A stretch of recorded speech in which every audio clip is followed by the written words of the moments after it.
Hello, hello, welcome. Thanks for coming tonight. My name is Kelly Vaughn with Knit Swag, and we're going to be talking about Number Knitting by Virginia Woods Bellamy. This is the original modular garter stitch book published in 1952, and it's, in my opinion, the best knitting book of all time. And you know what? I just realized I forgot to plug my microphone in. There we go. I got all the computer working right today, so that's great. Okay. Welcome. Rose. Oh, good. Rose, I'm glad that you're here. You says you're lurking. That's all right. That's all right. I'm happy that anyone is here. So right now there's 3 people. So if you haven't been here before, or even if you have, introduce yourself in the chat. I always love to see who's here, and yeah, and you know, help me keep the show going. Because if it's just me talking, that could get a little dry. Lisa, hello, welcome. All right, so if you're new here, there's I have digitized this book, and I made it available as an ebook in my Ravelry and my Knit Swag shop. And I do have, I have the copyright verification on that. I some years ago I paid the U.S. Copyright Office a large sum of money to determine that the book is in the public domain. So I took the opportunity to scan it and make it available for people. I redrew all the charts. So those of you who don't have a physical copy, you can still get the ebook on my Knit Swag store. I did see in the comments from our last live that I think her name was The Shady Lady. She just got a physical copy of the book, which is great. They're very hard to come by. A couple weeks ago, I saw one on Thrift Books for $168, and that's actually a pretty good price. And I did find recently, I checked Thrift Books this week, and the one physical copy they have available for sale is $280. Woo! So that's exciting. Yeah, $280. There's none available on Amazon right now. So if you want the physical copy, there's one. I didn't check Abe Books this week, but maybe Abe Books has a copy as well. Anyway, so there's also all these links that I talk about are below in the show notes. We also have a Ravelry group. It's honestly not very active, but it's got a lot of good historical stuff. And if any of you want to participate there and show off your projects, ask questions, help make it more active, that would be great too. Yeah, so let's dive right in. Part of what I like to do here is historical research about Virginia and kind of like her contemporaries and like what was going on in the knitting world and the American culture at the time, and like kind of try to peel back the layers of what she would have been experiencing during her knitting progression. And so I did find a bit more historical research. I found out that when Virginia first married Rufus. So she was married, Virginia got married 3 times. She was married to a man named Lawton McCall, and that lasted about 10 years. And then in 1927, she married Francis Rufus Bellamy. And they were together about 20 years, and then they split up, and they got married again later in life. So she had her children, her second and third children with Francis Rufus Bellamy, and they got married in Greenwich, Connecticut in 1927. And I did a little bit of research on Greenwich because I'm a West Coast girl originally, and right now I live in like the southeastern United States. I live in the Raleigh area, and so I'm not all that familiar with like the Northeast. I haven't spent very much time there, and that's just like not in my sphere of experience very much. And so like I don't even think I've ever been to Connecticut. So I did some research on like what's Greenwich, Connecticut. Apparently it's fairly close to Manhattan, and it's at least nowadays, and probably for several decades at least, it's like a financial hub. It's very, very wealthy and very it's expensive. It's kind of posh from what I'm reading. I don't know if they lived there, but I know that that's where they got married. And I do know that Virginia and Francis lived for a while in Connecticut. I don't remember exactly where, but they got married in Greenwich. And the reason I think that's important is, I'm going to touch on that a little bit later, but like the theme of the day is Greenwich. So that was exciting. That was what I learned about Virginia in the last couple of weeks. I also did some reading. I got, I think it was either a newspapers.com subscription, like temporary basis, or like Ancestry subscription or something like that. And I found another reference to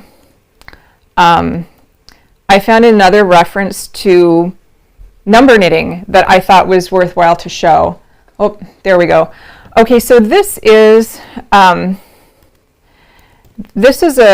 clipping from a magazine, no, a clipping from a newspaper in Walla Walla, Washington. And it was, I forget the year, I think it was probably like 1954, thereabouts. So number knitting has been out for a couple of years.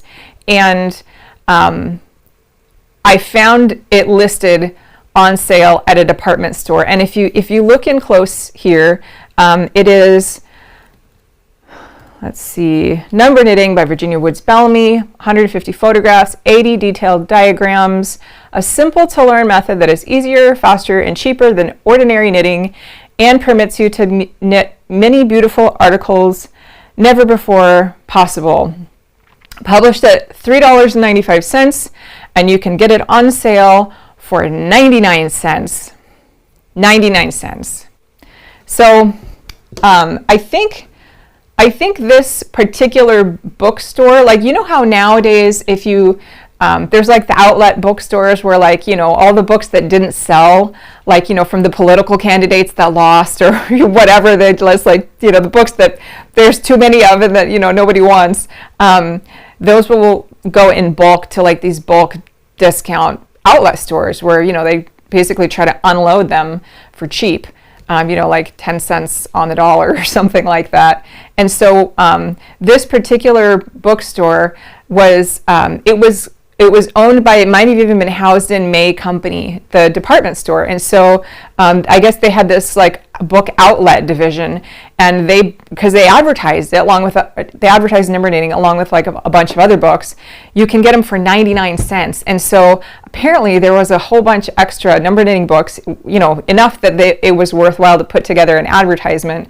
And you could buy them at this outlet bookstore in Washington, which is interesting. I wonder if other bookstores in like other parts of the country did the same thing. I'm not sure, but that's what I found.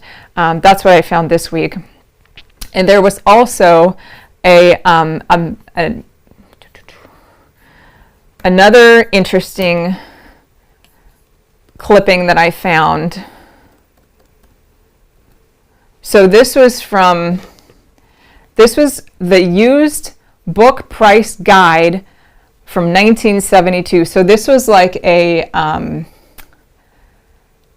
big, you know, industry book that they would put out every year, listing a whole bunch of, you know, like thousands of different titles and like what their current market, you know, sale rate was. And so Number Knitting was published in 1952, and this was from 1972. So 20 years later, Number Knitting was selling for basically the same price as it was back in 1952, which I thought was interesting. I don't think that the price of number knitting I don't think it really started jumping until about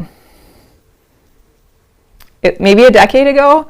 I'm not sure. I don't know at what point it went from like $4 to $150 or, you know, $200, but at some point it skyrocketed.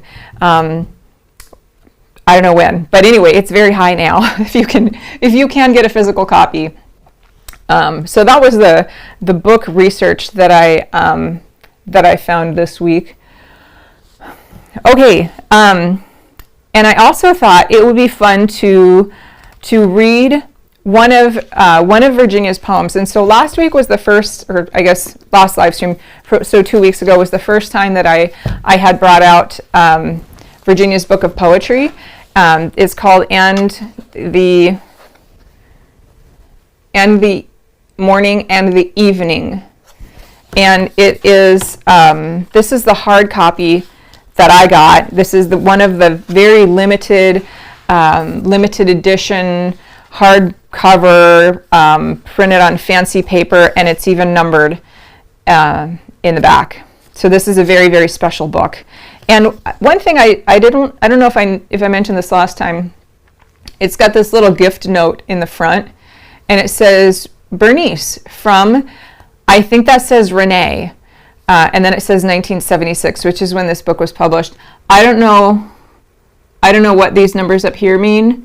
5, that might be $5, and then that looks like 25. I don't know what the 25 would be in reference to, because I think I paid like $20 for this, and that number looks actually pretty old. So I don't know what it's in reference to. But anyway, this is Virginia's amazing book of poetry, and I thought it'd be fun each week to read one of her poems.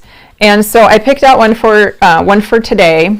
And a little background on this particular poem. It's called Invader. So we know that Virginia, she got married to Lawton in, I think it was 1915. She had her first son, Robert Lawton McCall, in 1917.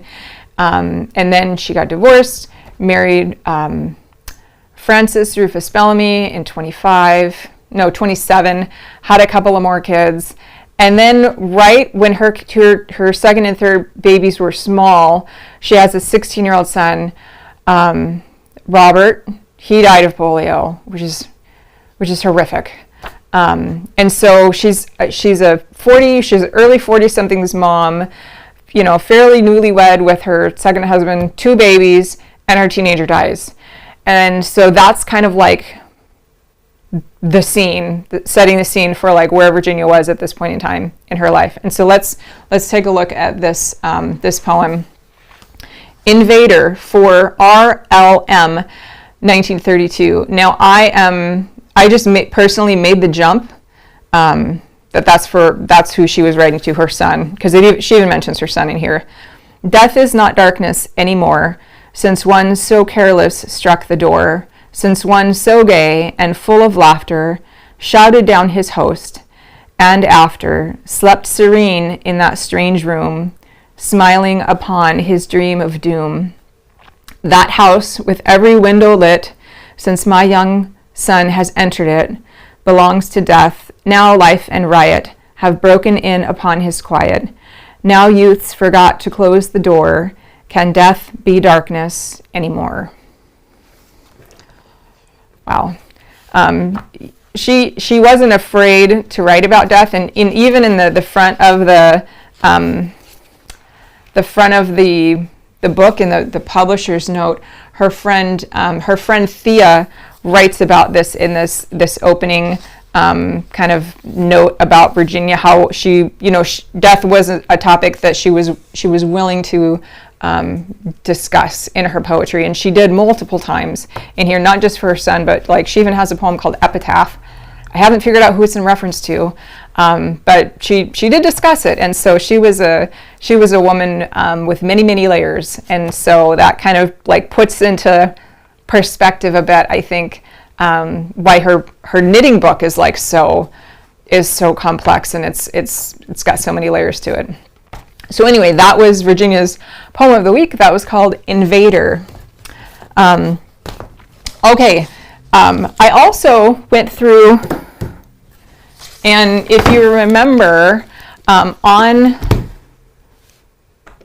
the back of the number knitting dust jacket, if you have the ebook I made, or if your physical copy has got the dust jacket on it, there's several books in here that were also by Crown Publishers, and I checked this one out from the library, and I digitized the whole thing, which was super fun. And so I have that to show you all. And since it's summertime, I thought it would be entertaining to see like what kinds of summertime advice that was offered to 1950s, not just housewives, but like women in general. And so if you're like curious about this book, I actually uploaded it to the archive. And so there's a link down below where you can like go and download it and see the file that I made. Yeah, so I thought it'd be fun to just see, let's do a search for the word summer and see what kind of advice is gonna show up in the Brides Encyclopedia. So this is in the hat about millinery hints. And if you're not familiar with that word, millinery is like the art of hat making. And so this is summer advice. If the body of the hat itself is in good condition, a straw hat may be used from summer to summer with just new trimming. That's good to know. I never thought about like upcycling or like recycling a hat before. Like, you know, we will change up our sweaters or maybe add new necklaces or something, but like the women in the 50s were pretty well adept at like really changing up their wardrobe, you know, based on the fact that they had like limited supplies from wartime rations and that sort of thing. Okay, what else is in summer? This one talks about how to choose it's in the beauty and charm section, and it talks about how to choose colors based on whether or not you tan in the summer. If you tan in the summer, more yellow or more red may be brought out in your skin. That will, of course, affect your choice of becoming colors.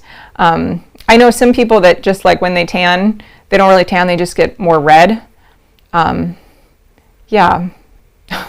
Anyway, let's see what else happens in summer. There was surprisingly a lot of discussion on summer vegetables. Oh, this one is a good one. This talks about, it's in the chapter on interior decorating for now and for later. And it says, do make your fireplace attractive during the summer with growing plants in a few pots side by side in front of the fireplace, or build a wood or metal trellis and have ivy growing over it. This eliminates the gaping, open look of an unused fireplace. Now, I don't know about you, but I had a fireplace growing up, and it was a brick fireplace. It was in the corner, and it was sort of like raised up. And I don't know, my family was kind of redneck, so like all throughout the year we would just like throw pizza boxes in there until we had enough, and then we'd set them on fire. So it wasn't like this big showpiece. It was yeah, it was tacky. I learned as an adult that you're not supposed to do that. Oh dear. But nowadays, like in a lot of places in the country, gas fire or like log burning fireplaces or wood burning fireplaces are explicitly banned from new construction. And so nowadays, you know, our fireplaces, they're just like the glass fireplaces with the glass in front, like the fake logs, you know, until those are banned, then I don't know what we're going to do. But for now, like we don't have to worry about like the really big fireplaces. Maybe like in the more like the older homes, like from the, you know, the early 1900s or the 1800s, that where like the fireplace was really, really big because you would, you know, cook in there, or like for a northern climate, it would be more important to dress up your fireplace with plants. But like in Southern California, you know, we lit the fire like, I don't know, a few times a year, basically whenever we needed to burn the pizza boxes. So it wasn't very big, and it didn't ever look like a gaping hole, you know, because we were in San Diego. And so anyway, I just thought that advice was kind of funny about how to dress up your fireplace. Okay, a couple more tidbits about summer, and then we'll move on to number knitting. Okay. This is in the, I think the furniture and like window treatment section. This has to do with slip covers. It says, gone are the days when slip covers were put on for the summer and then stripped off in the fall. Slip covers are no longer regarded as a housekeeper's utility weapon against the hot season. Now they are the homemaker's aid to decorating, adding touches of originality and beauty within anyone's budget. And so I'm a little puzzled about that, because I know in my my magazine articles, you know, I've got all the McCall's Needlework magazines that I've been collecting and like scanning and stuff. There are advertisements in there for plastic slip covers. Like you have the, you know, the fabric furniture, and then you put the plastic slip cover over it to keep everyone's like greasy skin off of the fabric. But the Brides Encyclopedia, how did it describe it? It was the housekeeper's utility weapon against the hot season. So maybe the furniture was plastic and they put on a fabric slip cover over the plastic furniture so you didn't stick to it. Maybe that's what it was.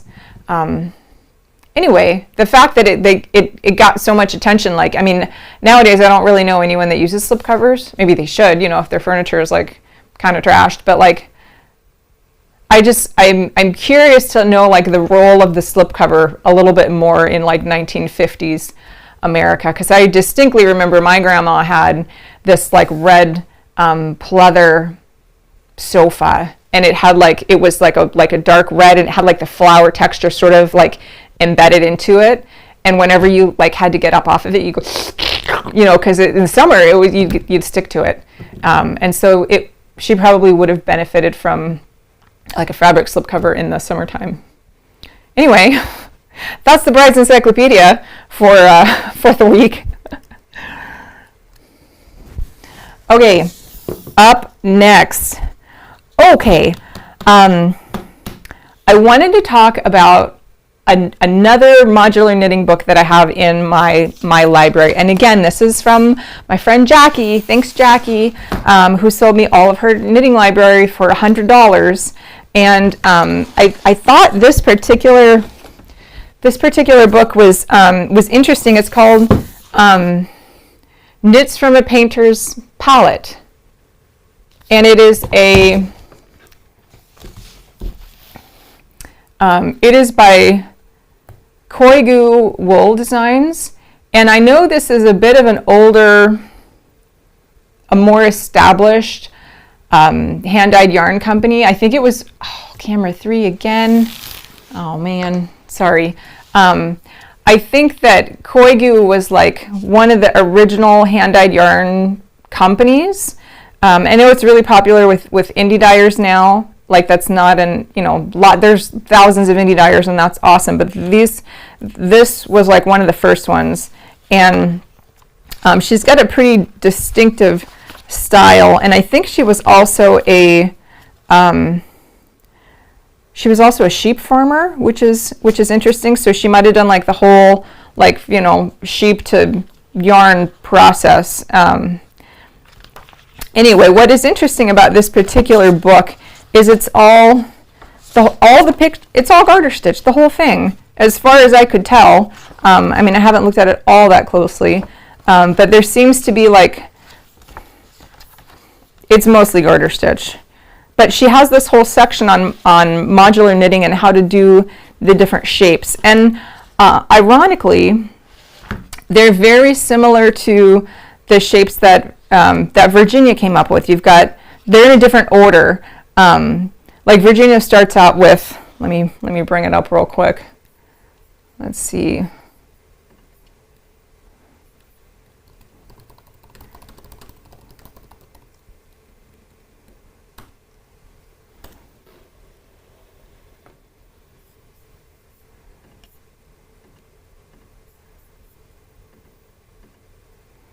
These are the 7 shapes. So Virginia's shapes are the square, the rectangle, right and left triangles, divided square, divided triangle, single wing, and double wing.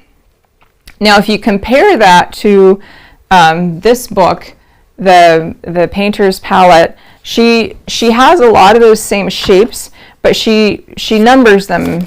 Well, she doesn't number them like Virginia does. Yeah, so the shapes, she has different ways to construct them. anyway, it's interesting. It's not quite as clear as what Virginia put together. Although it's very similar, Virginia's method is a lot more clear, and I personally think that's because of her use of graph paper. Like if you're let me try camera 3 again, maybe it'll not blink on me. Like this Knitter's palette book doesn't have any grids on it, and so it's hard to tell if, like, just at a glance, if these are squares or like divided squares or if they're triangles. And in number knitting, it's quite a bit clearer. But one thing that struck me was that it's got the same idea as far as the numbered units, but what I was a little puzzled with here is that this I don't know if this is a blanket. I think this is a blanket. Not all of the units are numbered. Some of them are, but a lot of them aren't. And then you've got multiple number ones. And so there's a fair amount of time of like flipping back and forth between here and here, trying to figure out like what you need to do. But another thing that she does here is that all the numbers are like straight up and down. But if you look at one of like Virginia's charts, for example, what she did is that she oriented her numbers according to the direction that you're casting on.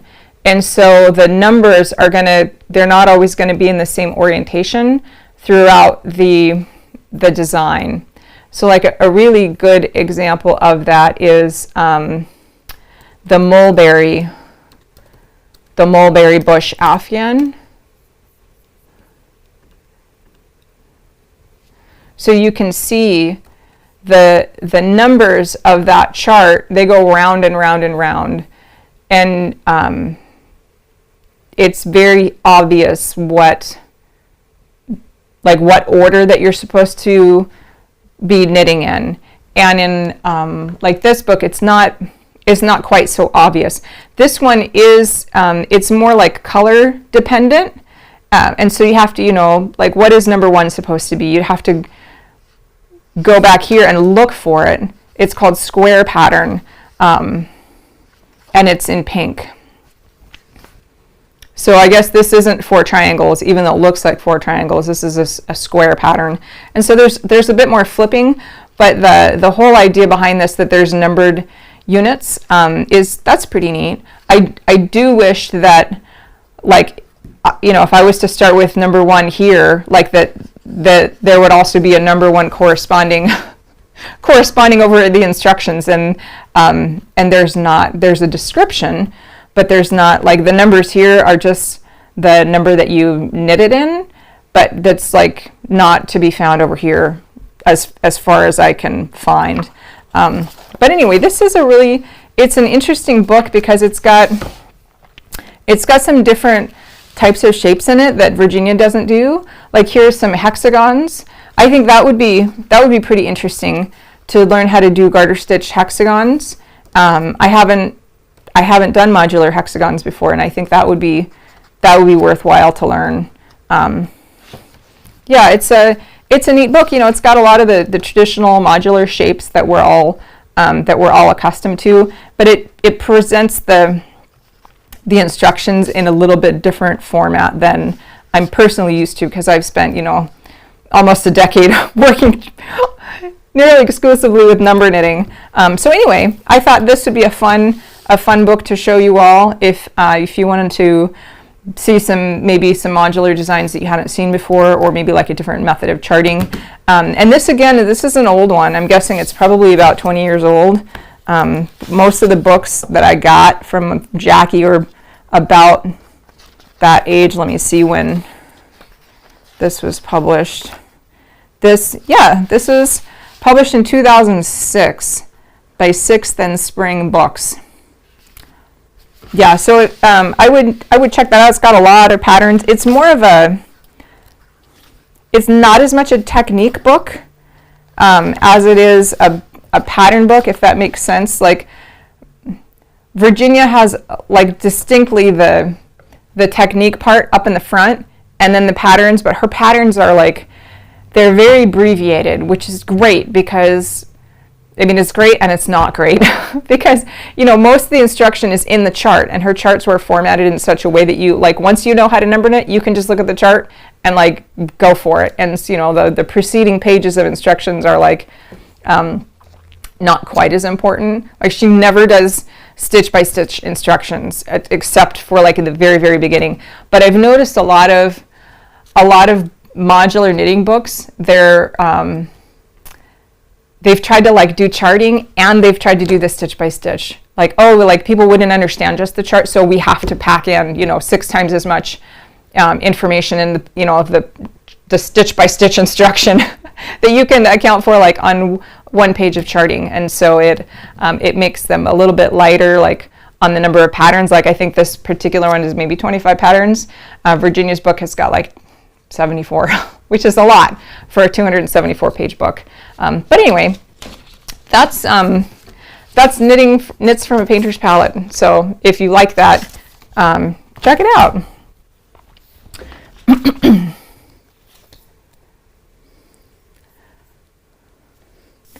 All right, next up. Oh, okay. Let's talk about the 5-point shawl. So I don't know if any of you are knitting with me. It's like the summer knit along, and I might be the only one knitting it. Please knit with me. The pattern is free. So I got this was from a picture in a McCall's Needlework magazine. It was advertising. I think this is from Number Knitting Pamphlet number 2. And there was 2 pictures in the book. There's the one of the scarf on the girl, and then there's the one on the scarf flat. So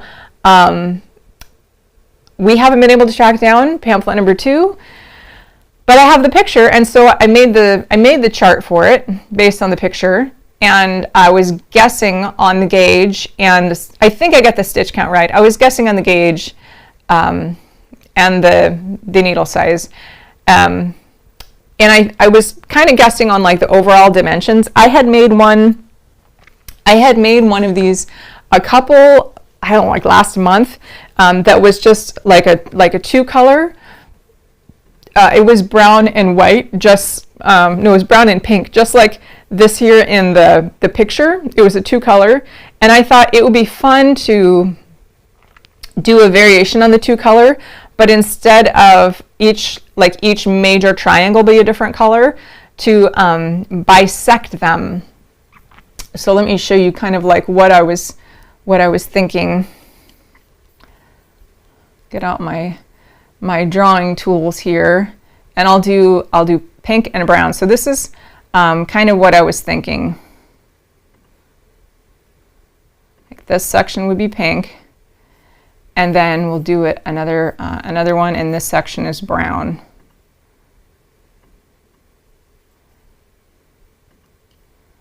Gonna work for me? Here we go. Awesome. Come on, Acrobat. Oh dear, Acrobat. Let's try again. Here we go. And then I'm going to change this color to brown.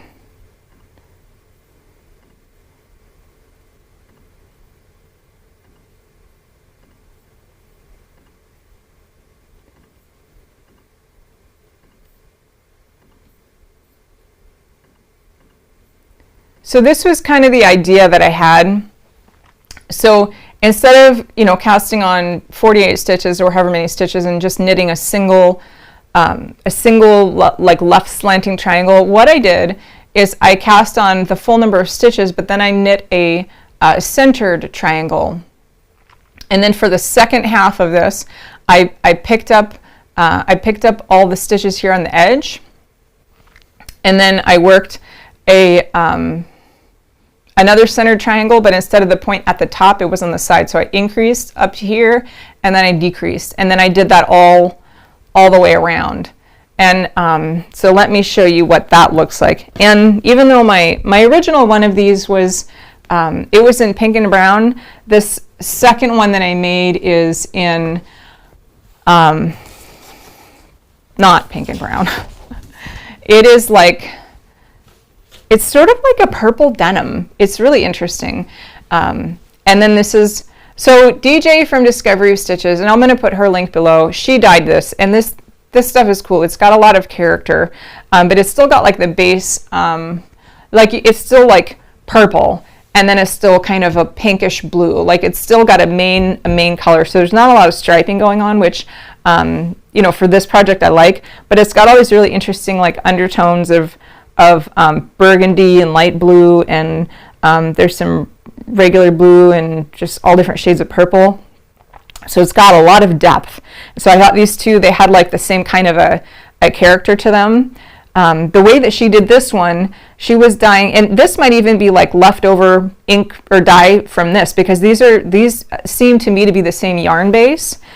So like she dyed this, but then there was like a little bit of leftover dye in the dye pot or the pans or whatever, and so she used this to sop it up. And so this one is like kind of, it's more muted, but it's got the same feeling. Okay, so here's what I did here. I cast on this, so this is unit 1. I cast on my stitches here. I worked a center triangle, so I have this, you know, this diagonal going here, and then I picked up all the stitches here, and I continued. I don't know if you can see this in the video. I wanted to keep the horizontal ridges going in the same direction all the way up to match the original pattern, because it would have been easier to knit this as one big divided triangle. So like, you know, cast on here and then work like this. But that would have had these pinkish bluish ridges running in the opposite direction as what the original chart was. And so I wanted to keep it the same. I don't know if that would matter to anyone else, but that was a fun little challenge that I had. And so this is unit 1, this is number 2,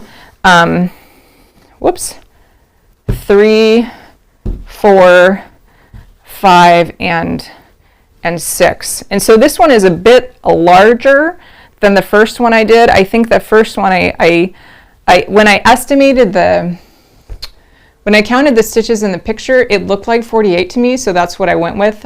Size 48 stitches, 3 stitches to an inch on size 11 needles. And I don't think that would work well with superwash yarn. That would work well like if you had a non-superwash yarn with a bit of grip to it, but I didn't have enough of that in like the colors that I needed. So what I did is I adjusted the gauge so that it would be just a little bit more stitches to the inch, because I'm working with superwash. And I feel like I kept the intent of the pattern, even though I did adjust the gauge on this. So another thing that, okay, bye Rose, that I did on this, I made it bigger, and I was kind of guesstimating on the size of it when I did the first one. I guesstimated that it was 27 inches across, but then when I put it on myself, it seemed smaller than when the model in the picture was wearing it. And so for the second one, I made it just a touch bigger. And so this is 31 inches across. And so it's bigger, but this feels like more like what how the model was wearing it. And so if you look at the picture in the magazine, it kind of like hangs down over her shoulders, and it kind of covers them a bit. And so it feels bigger than the first one that I made. And so I think I got it right now. So if I put this on, those side seams, it feels like it covers the shoulders a bit better, like in the magazine. There we go. And so now I can tie this, and it should look similar to the, like as far as the drape and the amount of coverage, it feels similar to what the girl in the magazine has. Now also in the magazine, if you look at that, it's got beads at the end of it, and Virginia loved beads. Like most scarf patterns, most modern scarf patterns nowadays don't have beads. Like, can you think of a time in any particular scarf pattern that says you should tip the ends of this thing with beads? Like, I've seen them tie a little knot, but like I can't personally think of any scarf patterns that say use beads. But a lot of Virginia's patterns do, and this is one of them. So I have a few projects that I'm working on. Like, I've got 2 of these scarves now, and I need beads for both of them. And I looked in my button collection. I thought I used to have beads. I know I used to have beads. Where they went, I don't know. Maybe I used them on another project, but like, where do you guys like to get beads? Like, I'm thinking, and I don't need a ton of beads, and I don't need the little seed beads. I need like, I guess the kind of beads that you'd use for like macrame jewelry. So something that I can shove the end of a little scarf through and tie it off. So it's got to be, I don't know, a 1/4 inch hole. And I don't know first of all, where to get beads, because I mean, I guess I could go on like Amazon or something, but I only need like 4. I don't need a ton of them. And I ordered beads online once, and because I'm not a bead person and I'm not familiar with like the terminology, it's a little tricky for me to like envision how big it is. I mean, unless they like put the bead next to a 1/4 or something, and then I would know. But like it's the kind of thing where I'd prefer to like go there and get my hands on the beads and like check them for myself to make sure it'll work. So anyway, I'm thinking maybe like Joann's or Michael's is a good place to get beads. I mean, if I had a bead store, that would be great. But a lot of the bead stores that I've been to over the years, they're like for jewelry making, and so the little hole is like about as big to fit a single piece of wire for making like bracelets and earrings and stuff. And so like I don't know like where do you get chunkier beads? If you know, please give me a recommendation.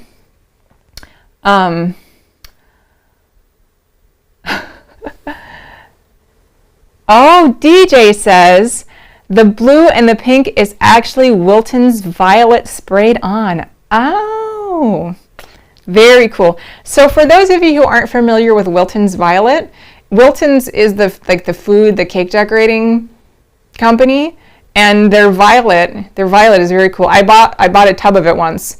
And what's cool about it is that it's got a bunch of different, I don't know, maybe 2 or 3 different colors within it. So there's like the red portion of it and the blue portion of it and whatever else. And those colors, they will break and they'll like set at different temperatures. And so depending on how you use the dye, I mean, it looks like solid purple or solid violet like in the little container. But then when you put it on and heat it up, like the blue and the pink, they start to separate. And that's how you get this very cool like speckliness to it, all that depth. Very cool. Thanks for clarifying that, DJ. Yeah, so if you know where I can get beads, please do tell, because I'm a yarn person. Like, I know where to get yarn, all the different types of yarn generally, but like I don't know where to get beads. And I don't want to become a beading person. Like the whole idea of beads with like wire and pliers and like all of that, like none of that excites me. None of it. I like the beads and I want to put them on my knits, but I don't want to make jewelry. No. Okay, so this is the 5 points, the 5 point scarf. I haven't like redone the chart for this. But like, you know, I have the 5 points, the original 5-point scarf chart up. It's free. If you don't have it, you can just like go to the KnitSwag website, and there's going to be a big pop-up that says, would you like this chart? You know, enter your email address, and you can download it for free. So that's 5 points scarf. Okay. I started another project, and it goes along with the bead theme. So I was on vacation last week, which is why I wasn't here last Sunday, because I was recovering from a cross-country plane trip, and I was enjoying a much-needed break. So, but when I took my trip, I'm also working in a whole Afghan right now, which is like, it's getting kind of big, and it's like, it's not a good carry-on project. And so I started a sweater, and I had talked about it a couple of weeks ago. Oh, DJ wants to know, what's the size difference with the different gauge? Before I get too much into my project here, I'll come back to that for just a sec. Okay. So the different gauge, I also forgot to mention, I did not just a different gauge, I did a different stitch count. And so instead of size 11 needles on lace weight yarn for my first one, I think I did like size 7 needles, and I did like 68 stitches across instead of 48. It was either 64 or 68. And I think it was about 24 inches. Let me see if I can find it here in my pile. Okay, let's check. I have all of my number knitting next to me, all except like 2 sweaters, which are downstairs in my closet. All the rest of it's here. So if there's any of the 74 patterns from the book that you'd like me to show, just let me know, because they're right there. Okay.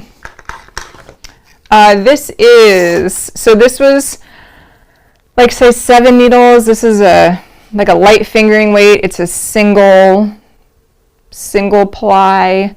And this was 25 inches.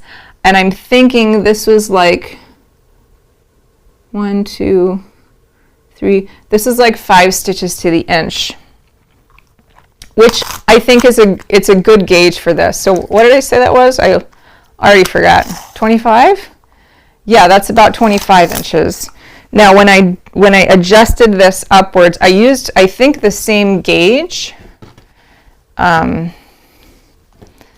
5 stitches to the inch. Let's see what this is. 1, 2, 3. Yeah, it's about 5, maybe 4.75, close enough.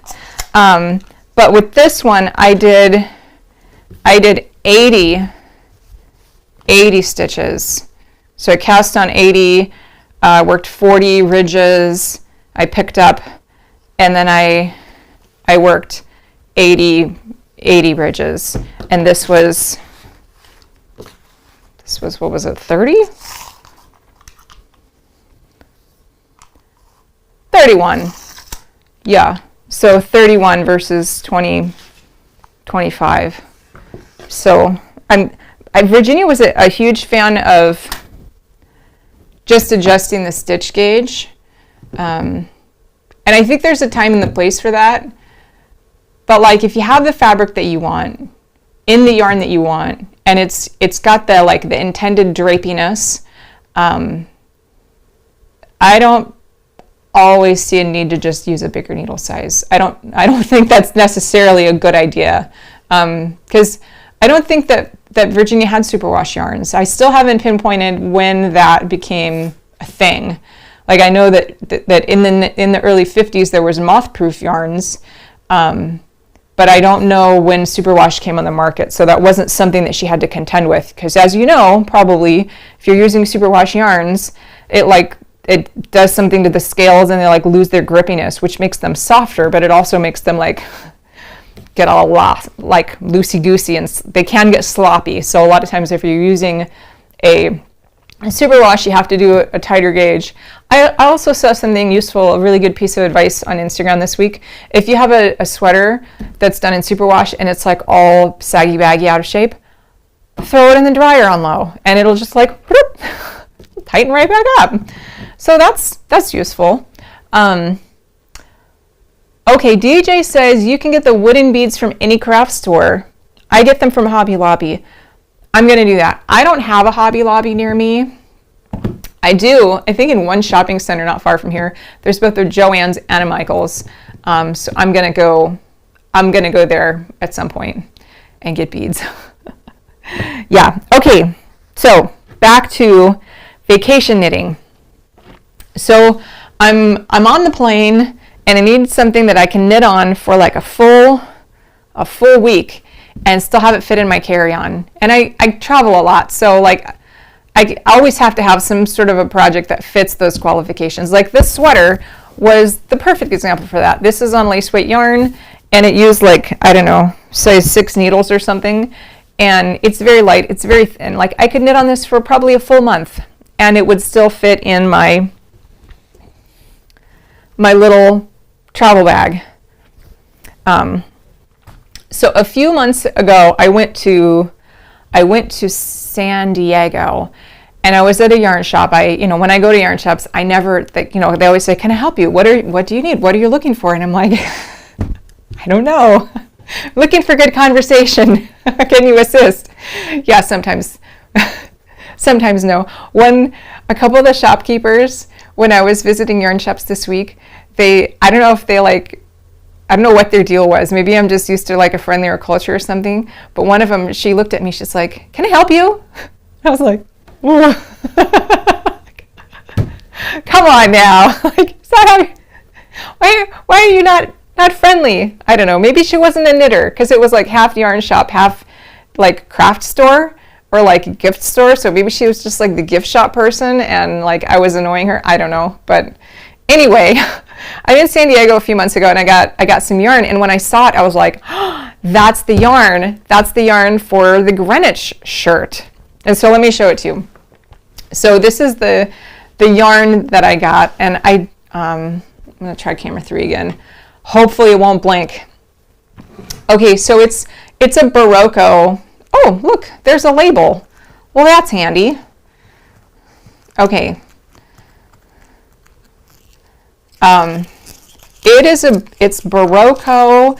It's 80% cotton, 18% polyester, 2% other fibers. And the reason this, like I don't normally knit with yarn like this, but the reason this struck me was that it's got the central core of the green cotton, and then wrapped around that, I don't know, how can I get you to see that better? Wrapped around that, it's got like this very subtle, like shimmery yellow wrapped kind of tightly around it, almost like a wrapped core. And then it's also got this touch of very fine blue wrapped around it. And so it's got all this depth to it. And I normally, like, I'm a fan of like 2-ply fingering, or, like a good, merino single strand. I'm not a huge fan of 3-ply because it's very round, but I really like 2-ply, and this is round. It doesn't have any grippiness to it at all. It's cotton. It's very different than what I normally work with. But when I saw it, I was like, I know exactly what to do with that. So let me show you what that is. Oh, DJ says she has a stash of wooden beads. Yeah. Call me. Okay, so let's take a look at the Greenwich shirt. So if you turn in your textbooks to page 222, so there's a section in there called Copper, Gold, and Silver Yarn for Exquisite Evening Wear. And you can ignore this picture up at the top. That's the bodice blouse, which I'm also working on, but like that's a whole nother story. And so what Virginia does in here, and I'm just starting to like get the hang of this section right like this week, like what she did, because she has a whole, like this section is all in the part of the book called costume design for men and women. And so these sweaters are kind of near the back, but she specifically set aside these sweaters for evening wear because she was a fashionista and she wanted to have really nice options for you to wear out. And so she talks about the new metal yarns and like how great they are. And then she talks about 3 different weights of the metal yarns, and then lists a pattern for each one. And so there's a lightweight one, a medium weight one, which is for the Greenwich Shirt. And she says it is made of what appears to be a solid gold yarn of smooth texture and a B+ weight, so like a fingering weight. It is actually the second yarn mentioned above, which she describes as fine tinsel thread wound around a small twist of cotton threads. It is easy to work with. It does not break. It slides smoothly over the needles, and the result is surprisingly satisfactory. The blouse is also an easy model to knit, provided the units of number knitting have been well learned. And then she talks about how to knit it, and then she, goes on to the third type of metal yarn. But what I wanted to talk about, because this is easy to miss what's going on in this picture. So this is the Lanier circlet, it's basically like a snowflake design. It's elegant, I guess, if you're from the 50s. I don't know the point of it. Like, I don't know that it would like keep rain off of your head or anything. But it's, this little 1950s headpiece. But then look at what she's wearing. So this is the gold metal evening blouse. And it's supposed to be used for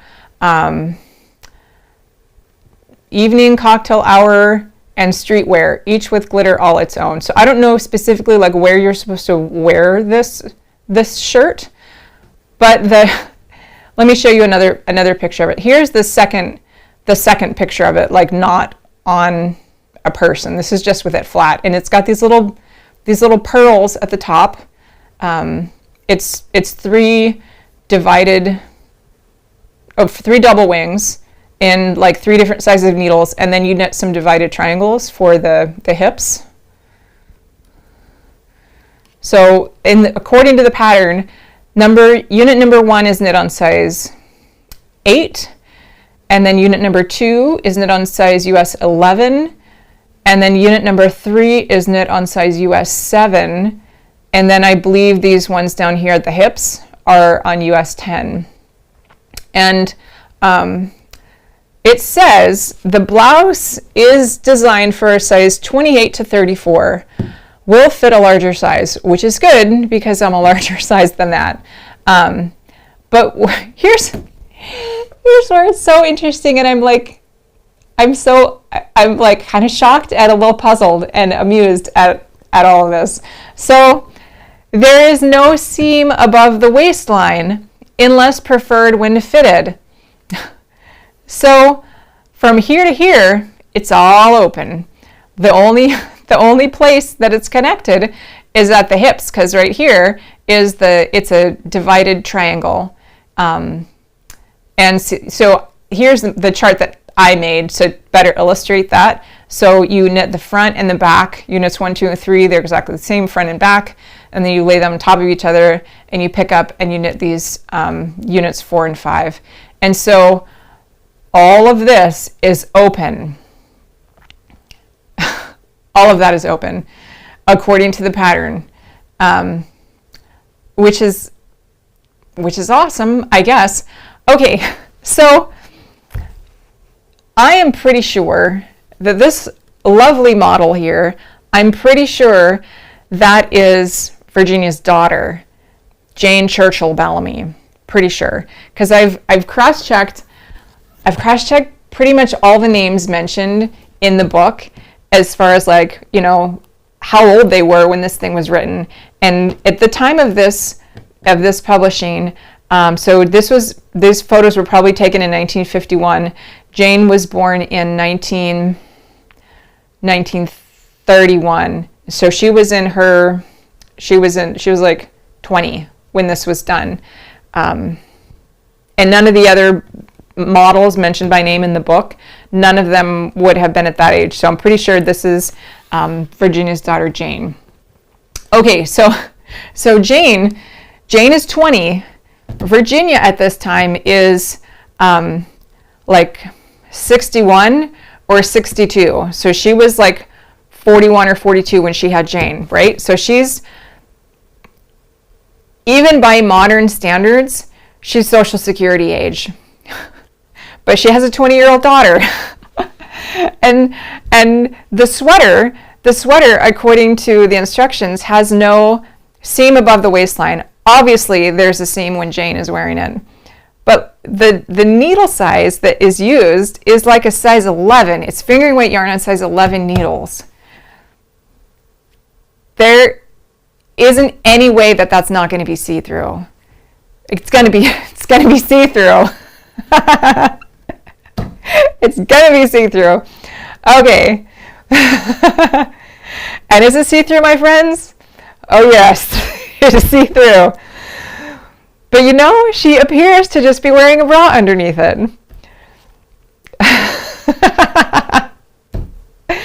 And you know, what struck me as I'm looking at this, like, okay, I know a lot of young people, young women these days, given the opportunity to show off what they got, oh yeah, they're going to do it. Like if mom or grandma says, honey, I need you to model a see-through shirt with nothing on under your bra, they'd be like, let me get my phone so I can videotape it for TikTok. Like, where do I sign up? But I don't know if it was like that in the 50s. Because honestly, she looks sort of pleasant, but also not super thrilled about this. Like, I don't know. What do you guys think? I've been thinking about all that. Okay, Morris says the first washable yarn was in the 70s.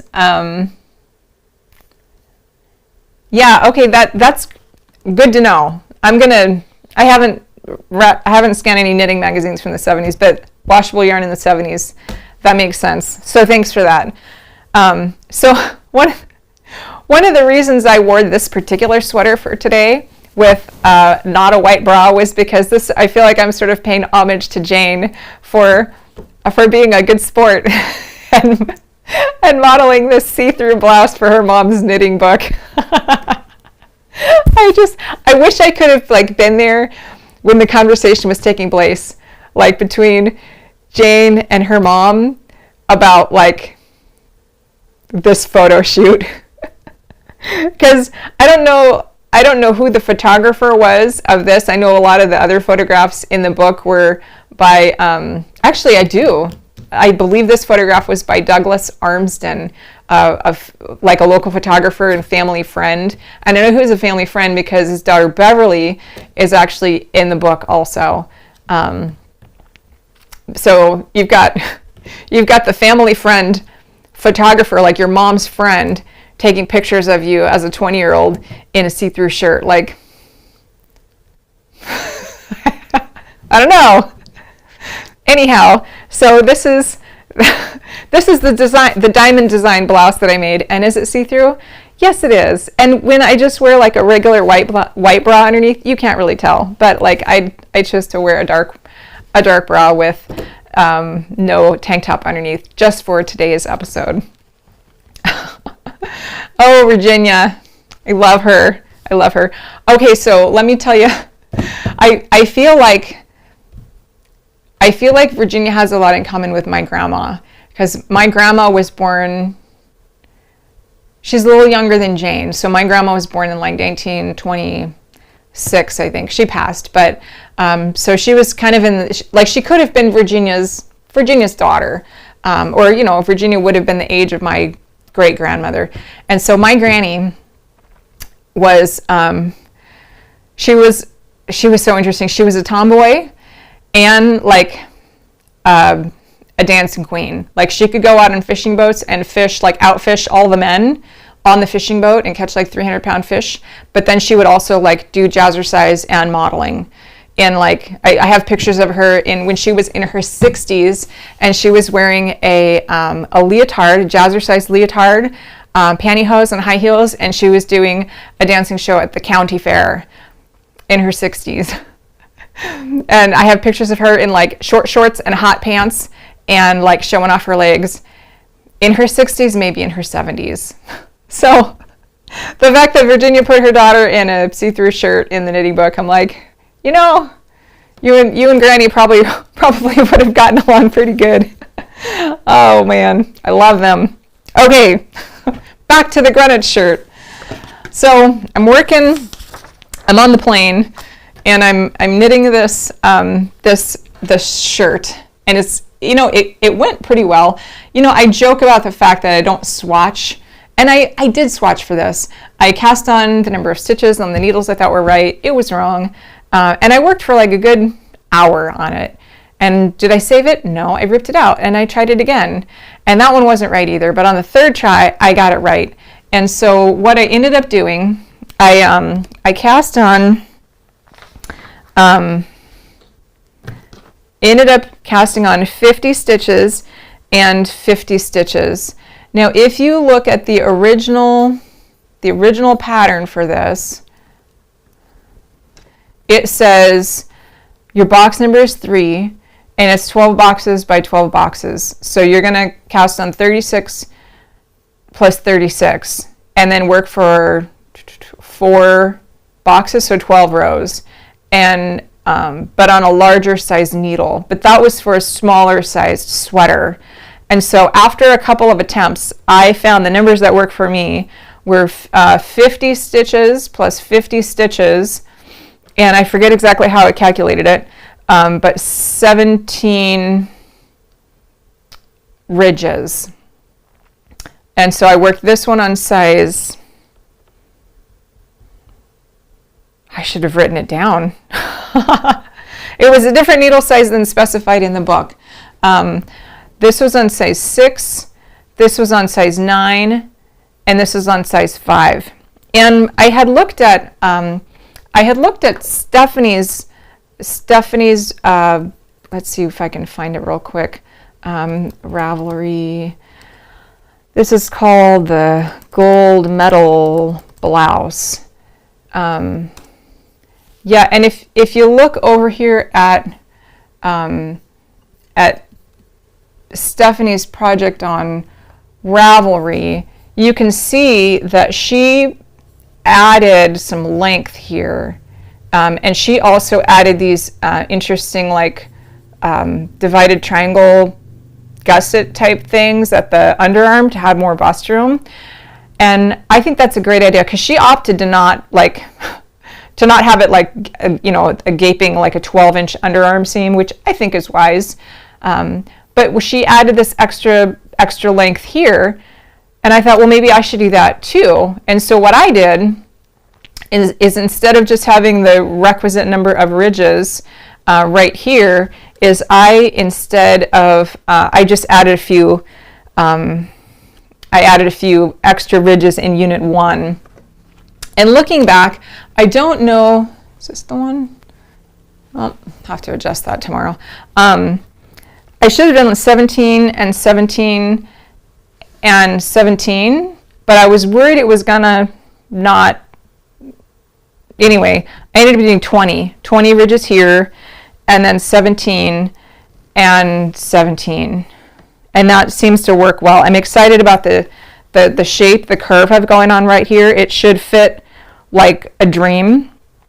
And in the original pattern, Virginia says, and I questioned her, and I've done this before, and I don't follow the instructions, and then I just do it my own way, and I'm like, oh, that didn't work. Like, I know now, like, I'm reminded again why she said to do it a certain way. And so what she has you do is, after each one of these units, after you finish Unit 1, like, the normal thing that I would want to do, and what I did the first time, is just change needle sizes and then work unit 2. But it looked so sloppy, and so I found that by binding off after each unit in between needle sizes, it just makes it so much more crisp, and like the 3 sections are very clearly delineated, and they're not if you don't bind off that section, bind off in between sections. And so that was, you know, I had to redo a bit of knitting there, but like, what's new, right? So this is the first one that I've got, and I think it's going to fit pretty well. I'm very excited about it. It's cotton, you know, which is, we need that here in the South, because it's like, it's supposed to be like 100 degrees this week with like 110 degree heat index or something. Like, oh. So anyway, I'm thinking it's going to be, I'm glad I added the extra length. It's going to be, you know, about like down to here. And so I think it'll be a nice length. I don't know that the extra 3 ridges are going to make a darn bit of difference, but that's okay. Yeah, so I'm on the second unit, the second like half of this thing now, and I bought 6 balls of this yarn, and they were all, like, the yarn shop wrapped them all up in like tissue paper, and they wound them for me, and like all that's great. And then I go to open the last like little container of tissue paper that holds the last 2 balls, and look what I found. I was like, what? Like, they're not all the same color? What? What? What did I do? Like, apparently, when I was at the yarn shop picking this stuff out, I decided, like, I should do, like, what Stephanie does, and I should add some, like, contrasting stripes. And then I bought the yarn, and it's, like, been wrapped up in tissue paper, and even like on my yarn shelf, and even when I packed it for my trip this past week, I just kept it wrapped up in the tissue paper, and I grabbed all the tissue paper and I, like, you know, put it in my suitcase, and I didn't, and then I went to open it up this morning, and I was like, one is blue. So anyway, I'm debating. I could, because I have enough, I guesstimated correctly, I don't always, but I guesstimated correctly. I have enough to do the whole thing in green. But I could also rip some of this out, like the top part of this 3rd unit, and add in some stripes. Or I could add like contrasting, like stripy things here on the hips. But then that would like bring attention directly to the hips. And I'd rather bring attention up to my face. So I'm not exactly sure what to do about this. Yeah, so if you have any feedback, do let me know, because yeah, I don't know what to do. And I'm where am I? I think I'm up to about here. Yeah, about there on the second half of this thing. And so I've got about that much more to go. But I have about that much more to go before it comes to decision time as to what to do, if anything, with this blue ball of yarn. And incidentally, this blue ball has got a white core, and it's got 2 different, like, thin, like, blue wrappers around the outside. So it's got this really interesting denim look. In case you were wondering about the construction, it's gorgeous. Yeah, so let's take a look again about how else this was being worn. Another thing that it's easy to miss if you're just looking at the instructions and not closely analyzing it against the pictures. And so this is, because sometimes this is called Greenwich blouse, and sometimes it's called gold medal evening blouse. It's like it got 2 titles, which she's done throughout the book, and it's kind of confusing. Like she'll give it a technical title, like the seamless cocktail coat. It's also called the Nancy jacket, named after Mrs. Nancy Reed. So I don't know. I have to look her up. I haven't looked her up yet before. Nancy and her husband Homer. So what's interesting about this, and it's a little hard to see in this picture. It looks like there's like a little line right here, and the neckline is pretty high. And so I think what she did there, because normally if you just have the blouse, you know, just the tips are connected, it's going to be pretty low. But the way that Jane is wearing it, it's significantly higher, and that should be even. Okay, it's significantly higher, and she says what you can do is you have the little pearls at the tips, and you can just like bring it over and tuck the pearls like through the knitting, and so you can have it like raised or lowered however high that you want. And I think what they had Jane do in this picture is they brought it up high, and they crossed the back and kind of like tucked it over. So that's why there's that secondary line right there. Yeah. So this is the Greenwich shirt. So another thing I've been kind of wondering about, like, why in the world, why was this called a Greenwich shirt? So I did learn that Greenwich, Connecticut is where Virginia and Francis got married in 1927. Originally, I was thinking like she had named this after Greenwich, New York, which, like, I'm not a New Yorker. I don't know anything about New York in general, let alone Greenwich. But I for some reason had this idea in my head that like Greenwich was like, you know, kind of like boho, hippie, like maybe there's like a nightlife there, and that's why you'd want to wear a see-through sparkly shirt. Like, I don't know. But then after I learned that Greenwich, Connecticut was like, you know, kind of wealthy, like a financial center, and, you know, very exclusive, like, did that have something to do with it? Maybe because it's like a special place because that's where she married her husband. Like, I don't know. Because at this time, Virginia and her husband were divorced. So like, is Greenwich special? Like, why? I wish I knew like why she called it the Greenwich shirt. I'm sure I'll never know. I'll never know. Yeah. Incidentally, I don't know if you caught this in the book. This sweater was knitted by Constance Chauville Small of Elliott, Maine. And I had talked about Connie Small before. She's knit like a half a dozen different items in the book. She was a lighthouse keeper's wife, and I think she was born in 1900, and she got married in 1920, and she was the wife of a lighthouse keeper, and I think they did it for like 25 years. After they retired, they moved to Elliott, Maine, and so she and Virginia were good friends. But like at the time of this writing, and probably around the time that this sweater was knit, Connie would have been about 50.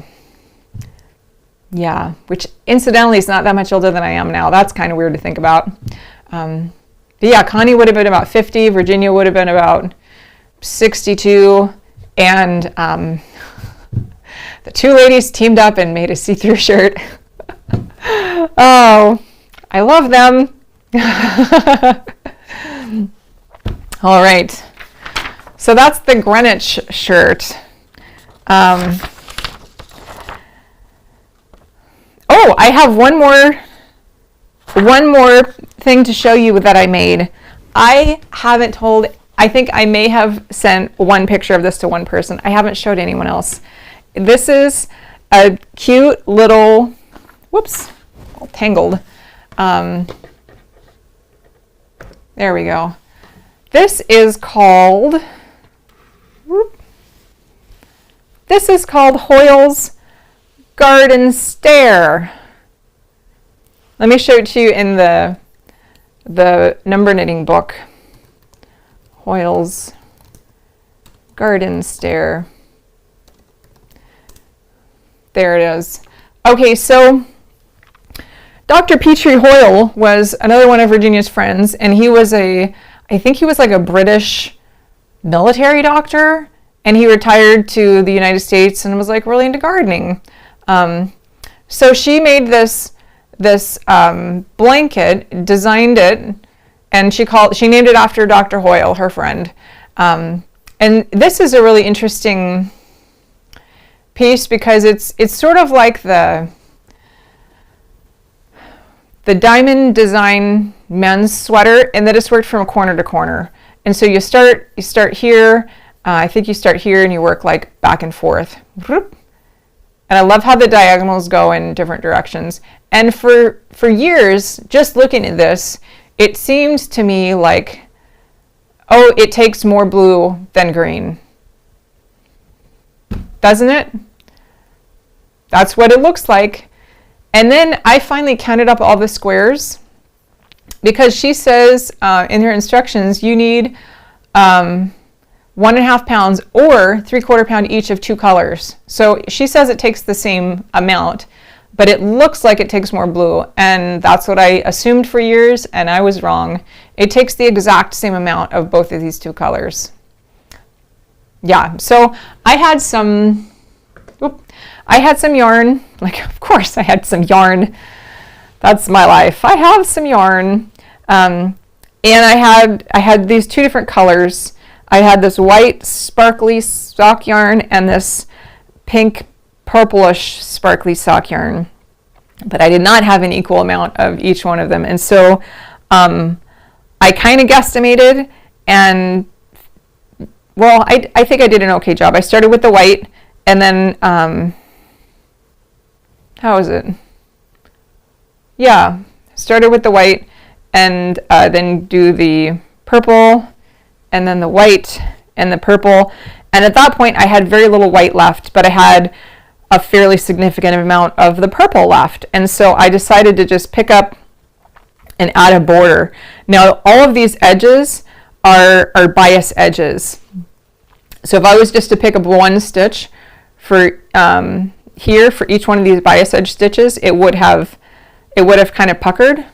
I haven't like washed this or like blocked it or anything yet, so it's still a little wavy. But so I picked up 7 stitches for every 5 stitches. So the ratio is 1.4.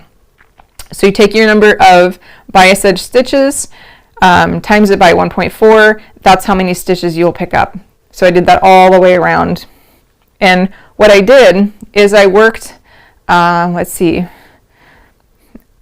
I worked it halfway at a time, because I didn't have a needle long enough, and so I just worked back and forth here until I thought I would have the right amount, and then I picked up and I did the same thing here, and then I kind of like seamed them as I went.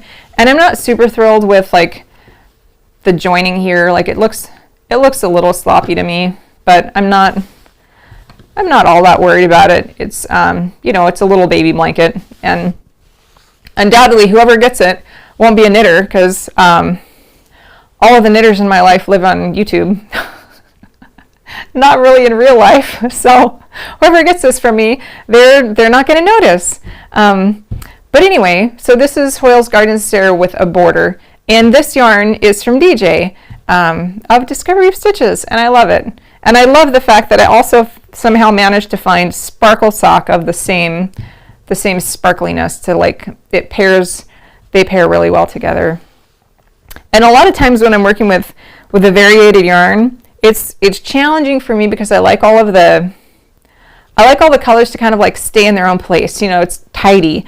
And if you do variegated yarn, you can get it like pooling and striping, and that can be great, but that can be sometimes like not as tidy. But like the colors in this are they're so similar in tonal value. Like if you squint your eyes, they all kind of blend together. And so it really reduces the amount of stripiness. in the tonal value. Like you can still see that there's purples and there's blues. So there's a little bit of the stripe going on, but it's like, they all seem to, it works well together. And yeah, so this is Hoyle's Garden Stair, and there should be a link to that down below in the chat or in the description. I have not put DJ's link in the description because I forgot, but I have her right here. So I'll show you her link. This is DJ's shop. It is Discovery of Stitches, etsy.com/shop/discovery of stitches. Yeah, so this is DJ's shop. Oh look, that looks familiar. Maybe that's what I got. Small Hours Neutron. That looks like it. Yeah. So if you have any like particular colorways that you want,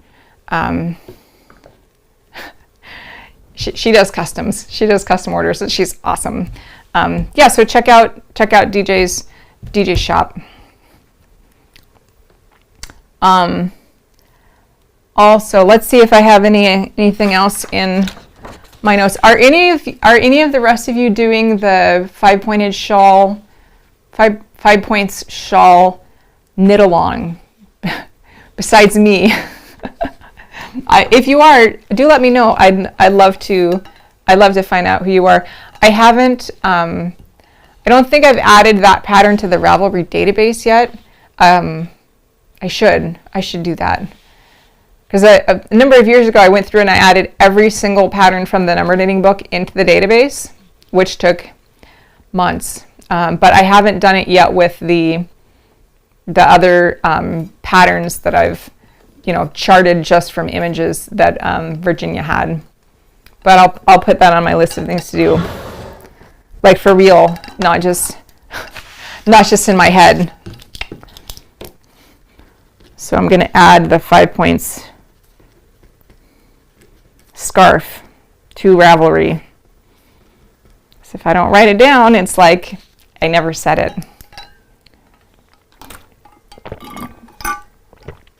Okay, I think that about covers it for me tonight. If you guys have any other questions or comments, then if not, I'll probably sign off. When I come back, I'll probably have I'm hoping to have this thing done. I need to track down pearls, because it says pearls. I've seen, and at one point I had pearl buttons, but it says pearls. Anyway, maybe I'll try to get those, as well as the wooden beads from like Joann's or whatever when I go there for the 5-pointed scarf shawl thing. But yeah, so I'm gonna get some beads and gonna wear the see-through shirt like Virginia instructed. Oh dear. All right. Well, friends, thanks so much for joining me again. I love these times together, and I love the fact that you were following along in the book with me and we're knitting through this together. Yeah, so I'm gonna call it a night, and thanks for coming, and I will see you all again. I'm not sure if it's going to be next week or the week after, but if it's next week, then I'll be here. If it's not, then I'll be here in 2 weeks. Either way, I'll be here in 2 weeks for sure. So, alrighty, friends, thanks so much, and we'll catch up again next time. All right, bye.